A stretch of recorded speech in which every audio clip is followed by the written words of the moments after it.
Isaías 64, do verso 1 até o verso 4. Ó, se fendesses os céus, e descesses, e os montes se ecoassem diante da tua face, como fogo abrasador de fundição, fogo que faz ferver as águas para fazeres notório o teu nome aos teus adversários. E assim as nações tremessem da tua presença. Quando fazias coisas terríveis que nunca esperávamos, descias e os montes se escoavam diante da tua face. Porque desde a antiguidade não se ouviu, nem com os ouvidos se percebeu, nem com os olhos se viu um Deus além de ti, que trabalha em favor daqueles que nele esperam. Estamos diante de um profeta Isaías. Uma boa parte das pessoas conhece já o profeta Isaías, né? Aqui do capítulo 60 em diante, começa a nos narrar uma história sobre o exílio que o povo de Jerusalém, o povo de Israel sofreu. Esse exílio foi um meio de correção que Deus utilizou para que o povo pudesse aprender que só Deus era o verdadeiro Deus, nenhum outro Deus existia e nem existiria além do nosso Deus. Esse exílio foi como um objeto de correção para que o povo pudesse despertar, olhar para o alto e lembrar que só Deus era o Deus verdadeiro. E muitas das vezes acontecem certas situações e acontecem exílios na nossa vida.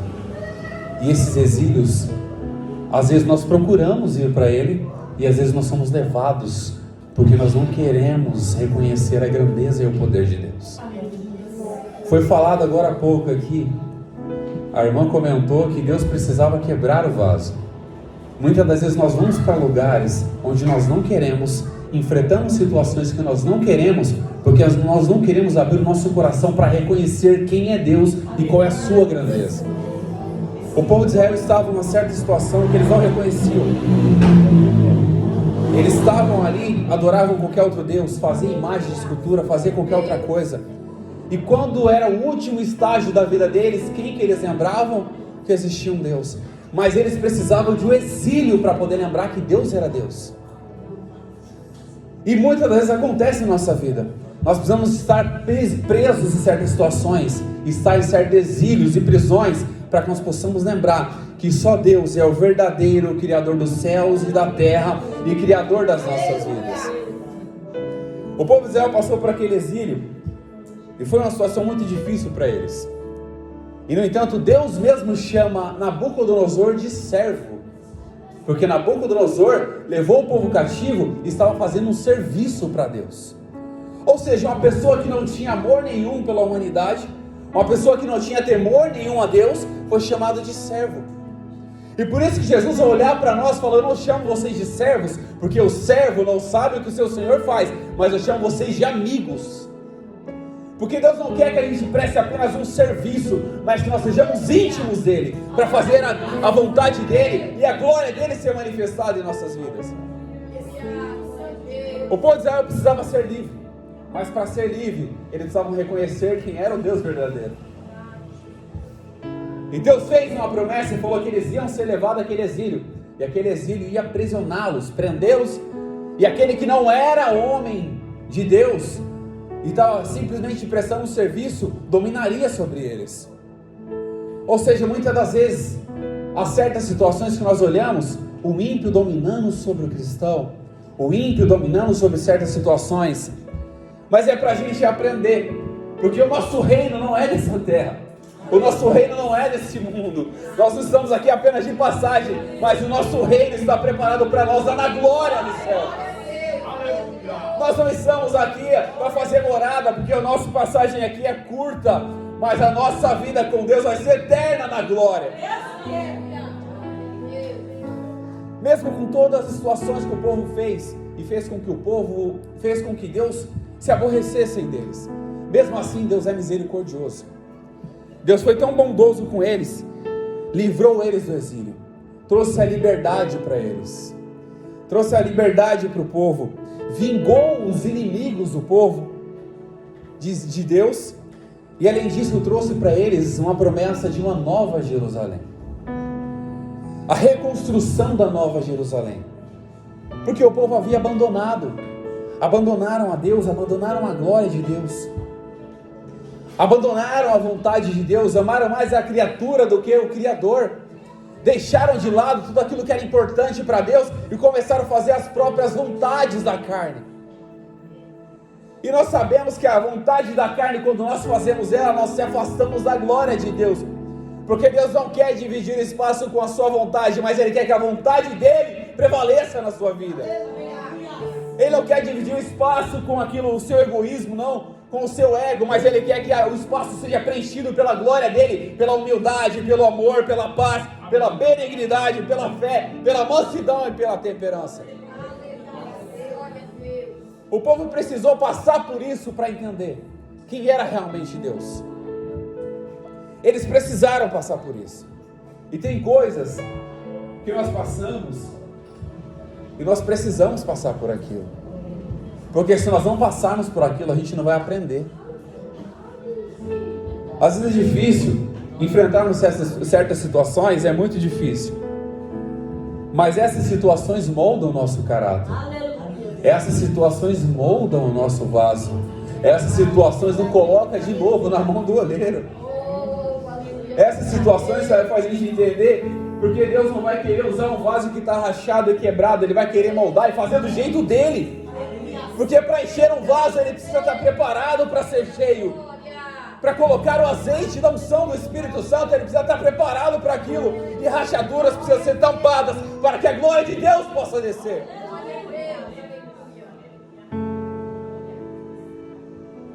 E depois de ter feito tudo isso, Deus, pela sua infinita bondade e misericórdia, deu oportunidade para o povo mais uma vez de ser livre daquela situação. E aqui no capítulo 64, nos versos primeiros, nós começamos a entender que o profeta já começava a falar sobre a glória de Deus.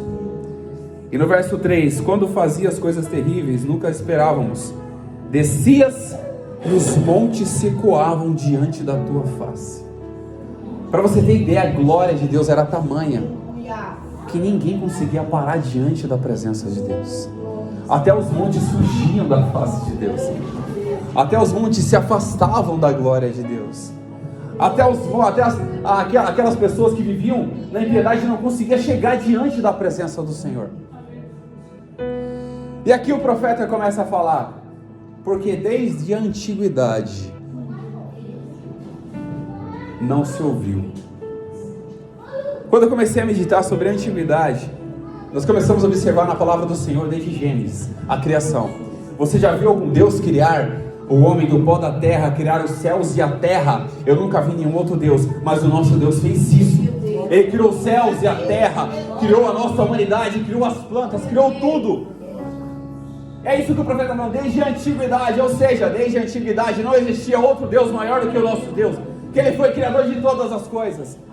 Ele viveu em diversos cenários, e dentro de diversos cenários nós vemos o grande dilúvio. Você já viu um Deus fazer chover e um homem criar uma arca em 100 anos para que a arca pudesse sobrevoar, ficar bastante tempo ali sobre as águas? Eu nunca vi nenhum Deus fazendo isso, mas o nosso Deus fez.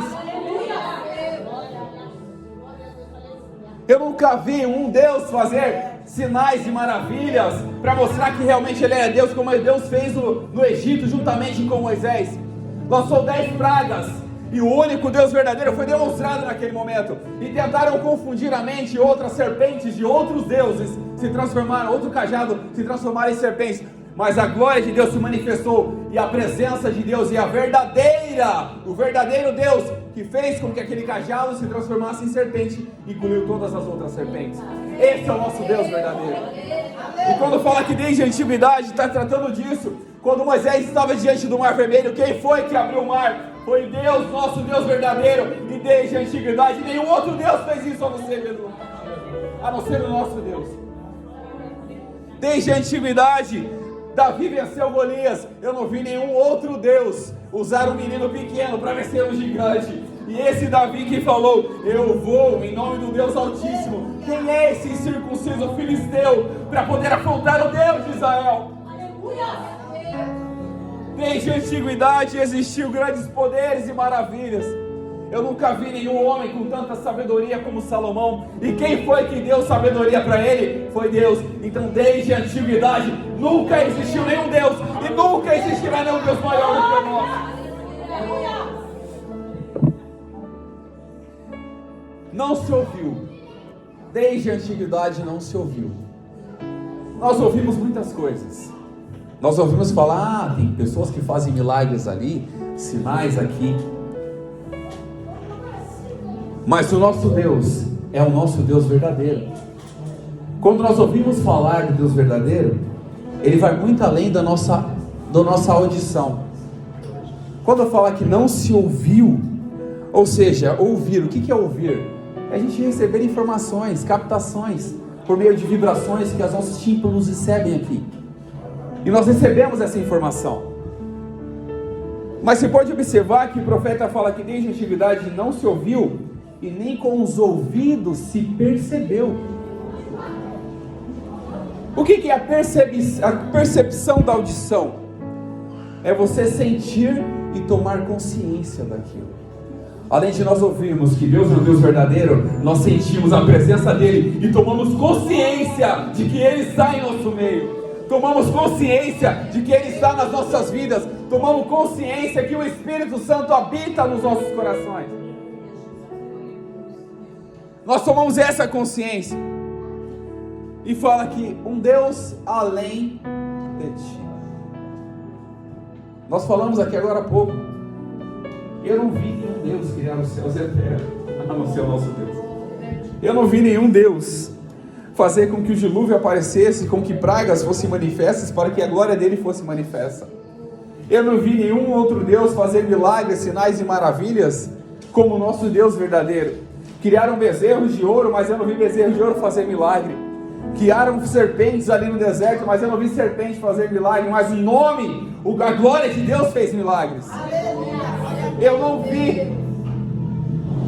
Ou seja, além dele não existe outro. Não existe outro Deus que possa fazer grandes coisas, a não ser o nosso próprio Deus. Não existe, nunca existiu e nunca vai existir. Além do nosso Deus, não.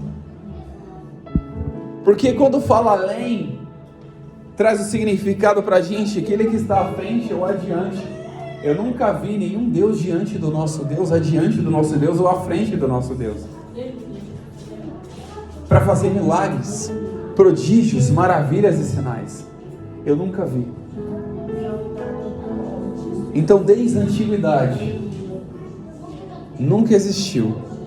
Agora não vai existir. E no futuro também não existirá um Deus como o nosso Deus, que trabalha em favor daqueles que nele esperam. Ou seja, trabalha. Deus continua trabalhando em todo momento. Ele trabalha, ele nunca deixou de trabalhar. Ele nunca deixou de cuidar de nenhum dos seus. Ele nunca deixou de cuidar dos mínimos detalhes, até o fio do nosso cabelo Ele conhece. Ele conhece cada detalhe do nosso coração, cada detalhe do nosso corpo, Ele conhece. Ele continua trabalhando. Mas às vezes nós não queremos que Ele trabalhe na nossa vida. E às vezes Ele dá uma forçada para poder abrir o nosso coração. E quando nós abrimos o nosso coração, aí Ele começa a trabalhar. Aí Ele começa a fazer a obra que Ele quer fazer. Aí Ele começa a movimentar da forma que Ele quer movimentar. E Deus não depende de ninguém para movimentar. Deus não depende de ninguém para fazer o que Ele faz. Deus não depende de ninguém para fazer o que Ele quer fazer nas nossas vidas. Ele faz da forma que Ele quer, do jeito que Ele quer. Quando Ele quiser fazer, Ele faz. Deus não está limitado ao nosso tempo, à nossa vontade, mas Ele está limitado a Ele mesmo. Ele faz o que Ele quer, na hora que Ele quiser e quando Ele quiser. E Deus ainda continua sendo um Deus de milagres, de maravilhas e de poder. Ele ainda continua curando. Ele ainda continua restaurando. Ele ainda continua libertando. Ele ainda continua salvando. Ele ainda continua trabalhando em nosso favor. Mas a condição, Deus trabalha em favor daquele que nele espera. E às vezes nós não esperamos muito. Nós não sabemos esperar, isso é verdade. Porque se nós esperarmos em Deus, nós receberemos aquilo que Ele está preparando para nós. Mas a gente é um pouco apressado em alguns momentos. Isso é muito comum de qualquer ser humano. Nós queremos apressar os passos, queremos correr diante, queremos avançar, mas nós esquecemos que os pensamentos que Deus tem sobre nós são pensamentos de paz e não de mal. E o fim que Ele quer dar para a gente é muito maior do que a gente imagina. A glória que Ele quer trazer para nós é muito maior do que a gente imagina. A prosperidade espiritual que Ele quer dar para a gente é muito maior do que os nossos olhos viram, do que os nossos ouvidos ouviram. E Ele trabalha em favor daquele que nele espera.